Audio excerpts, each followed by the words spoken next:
What if having no friends isn't a weakness, but actually a sign of something rare inside you?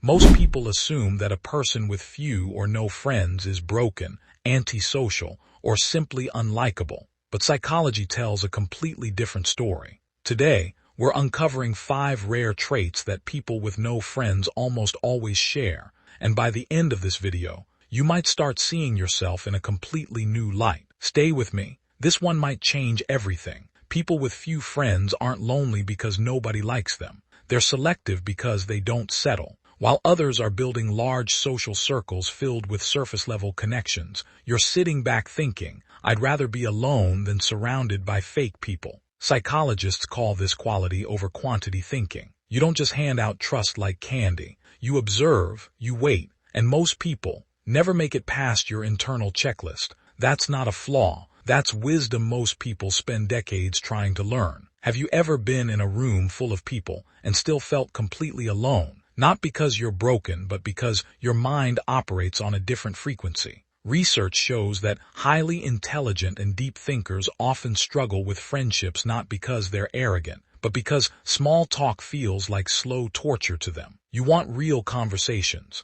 about life, purpose, pain, and meaning. But most people want to talk about gossip, trends, and weekend plans. When you can't find your frequency in others, isolation becomes your default setting. Here's the truth nobody talks about. Most people who have no friends today once had many. But somewhere along the way, someone broke their trust so completely that their brain quietly made a decision: never again. This isn't weakness. This is your mind protecting you. When betrayal hits deep enough, the walls go up, and they go up permanently. If this resonates with you, know this. Your caution isn't a prison. It's armor built from real wounds. Most people need others to feel complete. They need validation, attention, and constant social energy just to function. But people with few friends have developed something extraordinary. They know themselves deeply. You don't need a crowd to tell you who you are. You already know your values, your flaws, your goals. And honestly, that level of self-awareness makes it harder to connect with people who are still figuring out their own reflection. Solitude wasn't forced on you. Somewhere along the way, you chose it because your own company became enough.